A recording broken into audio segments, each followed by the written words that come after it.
dangerous and potentially deadly mystery of who is hurling rocks at drivers on Interstate 35 for almost 2 years. And tonight, Austin police say they have the man behind most of them. Good evening. Thanks for joining us. I'm Robert Hadlock. I'm Shannon Wolfson. We have been following the arrest since early this afternoon. And tonight we spoke with a person who spoke with the suspect minutes after a rock was thrown at his car.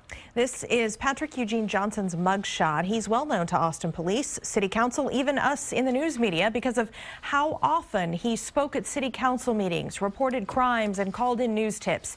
Right now, he's charged with aggravated assault with a deadly weapon. Police plan to file an attempted murder charge as well. Of the nearly 100 attacks, Austin police documents show that Johnson is tied to at least 2 cases on the interstate, one near 51st Street, the other near Capitol Plaza. He's also connected to one on Highway 71 just east of the interstate. Most of these reports have been at night where a driver cannot see as well or quickly get out of the way. And tonight, KXAN's Phil Prazen is live along Interstate 35. And Phil, you spoke to one victim who remembers Johnson.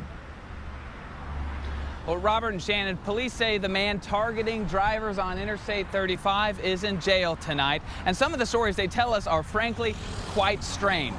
Police say that Pat Johnson, after throwing a rock into I-35, would return to the scene of the crime, acting like a good Samaritan, acting like he wanted to help. And after one particular rock-throwing incident, he actually sent us this picture via the KXAN reported tip line. You can see it's of the damage a rock makes after crashing through a windshield, and you're about to meet the person who is driving this car. A rock crashed through the front windshield of James Joseph's pickup May 28th. It came from across the median and bounced off the console, through the sunroof, just barely missing his 2 sons.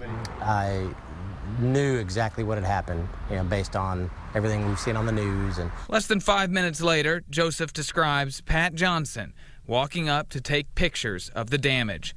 He says Pat Johnson didn't check on the family, but went straight to taking photos to send to KXAN. I knew something was wrong.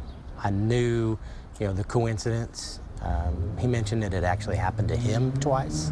I showed Joseph the picture Pat Johnson sent to us of his car. The way the glass looks here, that's the my actual windshield from my vehicle.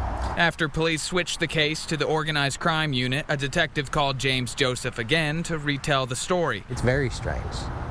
Too much of a coincidence. And in my mind, without a doubt, he was there to put harm to my family. Now James Joseph wants justice. Moving forward, I'm just hoping that they can really, truly tie him to as many cases as they think they can. Phil. And Robert and Shannon, police say that information that James Joseph and many others gave detectives led APD to Pat Johnson. However, they also have a warning. Copycats may try and repeat these crimes, so they're asking all of us to remain vigilant and to report any suspicious activity on Interstate 35. We're live in Austin. Phil Prazen, KXAN News. Police Chief Art Acevedo says creative police work, technology, and math all played a role in solving this case. One piece of that puzzle was the enhanced 911 call system. Every time you place a call to 911 in Austin, data is automatically recorded in the system. Some officers refer to it as a CAD sheet or a CAD log. It includes who you are, the time the call was made, and a location.